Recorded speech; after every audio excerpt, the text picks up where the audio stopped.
Tem uma informação muito importante que tem tudo a ver com essa discussão que os nossos comentaristas fizeram, que também ganhou destaque em alguns portais de notícias. Integrantes do Supremo Tribunal Federal e do governo iniciaram reações ao projeto da anistia que vem sendo articulado pela oposição e pelo Centrão no Congresso. Os magistrados buscaram o presidente do Senado, Davi Alcolumbre, para tentar costurar apenas uma redução de penas aos condenados pelos atos do dia 8 de janeiro, e não perdão a eles e a Jair Bolsonaro. Essa ala do STF já sinalizou, inclusive, que caso a anistia geral avance no Congresso, deverá ser derrubada no Judiciário, sob a alegação de ser inconstitucional. Nesta quinta-feira, o presidente Lula afirmou que existe reais chances da proposta ser aprovada no parlamento e pediu que a população e a base aliada reajam. Em resposta, o líder do PT na Câmara, Lindbergh Farias, passou a tratar a anistia como um golpe parlamentar. Chamar o Roberto Mota, porque já há vários programas o Mota já tinha cantado essa bola, né? Que parecia para um grupo que o projeto da anistia estava ganhando corpo, né? A articulação de um governador aqui, outro acolá, mas que lá na frente tudo isso poderia ser cancelado com uma assinatura ou talvez com algumas assinaturas, né, Mota? Quando a gente acha que já ouviu falar de tudo, né, Canhata, aparece mais uma surpresa. Golpe parlamentar é o suprassumo da inovação linguística. Daqui a pouco vão criar o golpe eleitoral, que é quando o eleitor elege alguém de quem eles não gostam. Vão dizer também, olha, golpe dos eleitores. Isso aí é uma espécie de retórica reborn, né? Para usar outra expressão aí que foi criada há pouco tempo. Essa expressão golpe parlamentar deve ter sido fabricada na mesma oficina que criou aquele termo adultização. São termos, assim, fantásticos, né? Agora, na vida real, golpe é a tomada de poder de forma ilegítima e geralmente pelo uso da força. Na vida dos políticos de esquerda, golpe é tudo aquilo que eu não gosto. É golpe. Essa, só para lembrar, é a mesma esquerda que não existiria sem a anistia que foi dada em 1979. E aí eu pergunto, se a aprovação pelo Congresso Nacional de uma anistia é golpe, que nome a gente dá a processos judiciais cheios de nulidade, que violam a inércia do judiciário, o princípio do juiz natural, o princípio da legalidade, o sistema acusatório, para colocar na cadeia senhoras de idade que nunca roubaram nenhuma laranja? Qual é o nome que se dá a isso? Você, Diego, como observa esse movimento de alguns ministros do Supremo Tribunal Federal que teriam procurado Davi Alcolumbre para tentar articular uma desistência dos parlamentares do PL da anistia e, em contrapartida, os ministros do Supremo poderiam maneirar nas penas aplicadas aos participantes dos atos do dia 8 de janeiro. Faz algum sentido? É normal isso acontecer, esse tipo de conversa, acordo, ou pelo menos uma tentativa de interferir na maneira como um outro poder iria tratar de uma pauta a ser discutida e votada? Olha, Caniato, nós advogados, quando recebemos a nossa carteira da Ordem dos Advogados do Brasil, nós prestamos um juramento. Nesse juramento, nós juramos defender o Estado democrático de direito. Eu, tendo feito esse juramento, eu não posso ver nunca isso com qualquer grau de normalidade.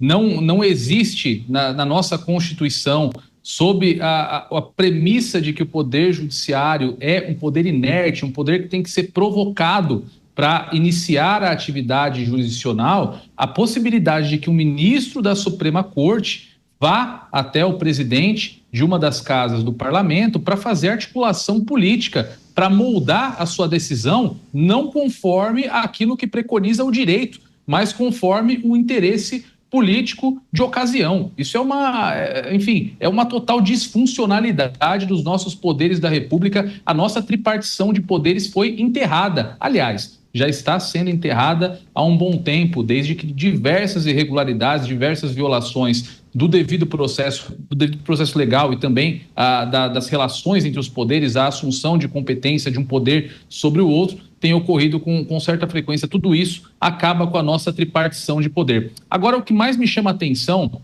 tirando toda essa parte da violação da nossa Constituição, da total destruição das nossas instituições democráticas, é a indignação seletiva de alguns.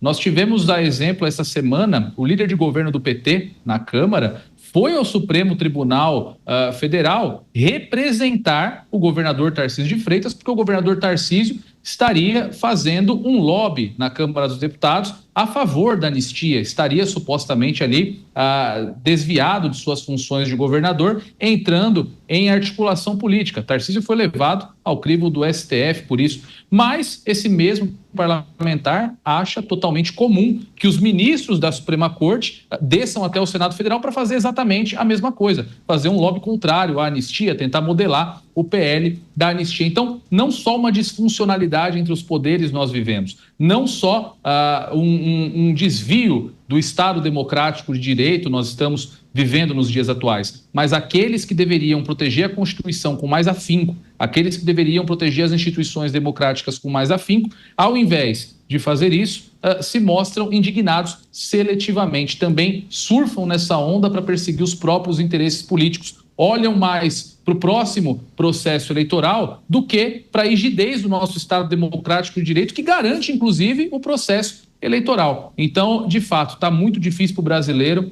olhar no horizonte próximo e vislumbrar uma situação melhor do que a situação que nós nos encontramos hoje. Parece que cada vez que a gente chega no fundo do poço, nós encontramos a portinha de um assalpão e descemos um pouco mais. Então, de fato, isso nos tira a esperança, principalmente a nós, operadores do direito, que nós venhamos a ter aí no futuro bem próximo uma normalidade constitucional, uma normalidade na qual nós possamos ter uma certa previsibilidade, segurança jurídica em relação à aplicação das leis. É a torcida de todos, né? Você, Cristiano Beraldo, o STF estaria nos bastidores, se aproximando dos líderes do Congresso Nacional com o objetivo de negociar uma rejeição por parte dos parlamentares para esse projeto de lei da anistia. O entendimento dos ministros é que o benefício seria estendido apenas àqueles que participaram dos atos do dia 8 de janeiro, com redução de penas, não com o cancelamento delas.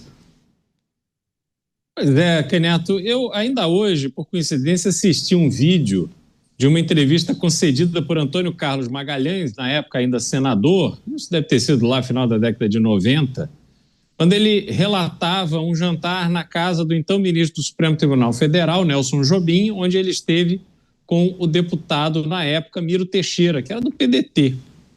E disse que nesse jantar foi um jantar muito desagradável, porque o então ministro, diante da ameaça que existia na época de uma CPI do Judiciário, o ministro resolveu colocar para os dois parlamentares os seus argumentos contrários à realização de uma CPI do Judiciário.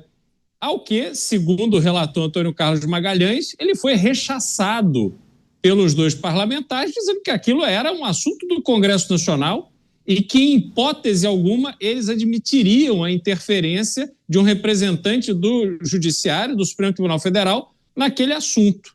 E disse que o jantar encerrou cedo e eles foram embora bastante chateados. E aí ele completa essa declaração dizendo, e olha que nós estamos falando de coisas de mais de 20 anos, dizendo que os representantes do Judiciário, os juízes, estão falando mais do que os políticos. Então, cara, para você ver como este é um problema que nasceu com a Constituição de 1988 e vem se agravando. Perdeu-se qualquer referência daqueles grandes juristas, juízes, que, apaixonados pelo direito, decidiam os casos em silêncio, mas com profundo estudo, com profunda sabedoria, e se manifestavam nos autos dos processos. A gente vê que hoje a articulação política, ela come solta, e pior do que a articulação política vindo pelos representantes do Judiciário é que o Congresso Nacional, os congressistas, recebem isso como se fosse normal e natural. Não há uma indignação, não há uma denúncia por parte do presidente do Senado Federal quando abordado com este tipo de colocação. Deveria vir a público para denunciar que há agentes, representantes do Judiciário querendo interferir no trabalho do Legislativo. Mas não faz isso não. Não faz porque não é conveniente. Não faz porque já sofreu retaliações, como a gente pôde ver na operação da Polícia Federal, em cima do seu primeiro suplente. Então cria-se esse ambiente de medo, cria-se esse ambiente de receio, e aí os senhores e senhoras ministros do Supremo Tribunal Federal vão agindo como agentes políticos que se tornaram, como se fosse natural e saudável para a democracia. Não é. Não é. Não podem fazer isso. Estão se metendo onde a Constituição não lhe chamou. Agora, é preciso encontrar um freio e, sinceramente, Caniato, não estou vendo ninguém para dar esse freio neles. Então, e aí tem muitas análises, Mota, que apontam para uma postura que seria adotada pela Corte, se não por todos os ministros, pela maior parte dos ministros, no sentido de se utilizar de todas as ferramentas para inviabilizar uma anistia ampla, geral e restrita, porque seria uma questão de honra para o Supremo, porque uma vez uma anistia ampla, geral e restrita aprovada, seria quase como um documento assinado dizendo, olha, o Supremo errou, o Supremo foi injusto, as penas aplicadas não deveriam ter sido aplicadas. Jogando luz sobre o Supremo, as figuras que hoje estão na cadeira dos ministros, enfim, que integram essa corte, se não todos, pelo menos a maioria, dá para a gente pintar esse cenário de revanchismo, de avaliação sobre a própria imagem? Não vamos fazer isso. A nossa vontade deve prevalecer. Como eu vou sair dessa corte com essa mancha na minha carreira? Você acha que beira uma literatura ou pode fazer parte da realidade uma situação como essa, Mota?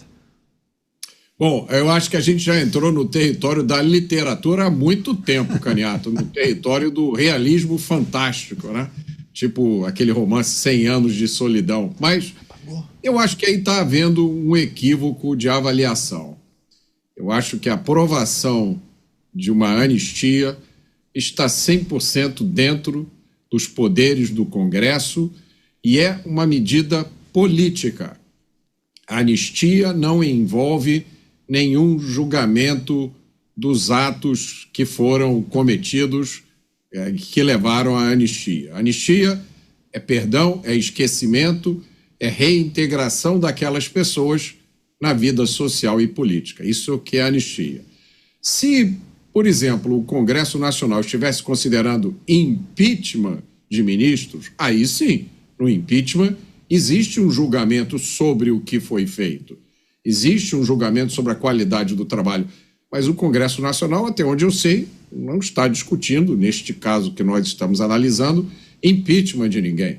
Se o Congresso Nacional estivesse estudando, por exemplo, um projeto que não desse a anistia, mas que anulasse as condenações, simplesmente isso, anulasse as condenações, considerasse todos os processos como nulos, talvez aí existisse, sim, um grau de julgamento do que foi feito.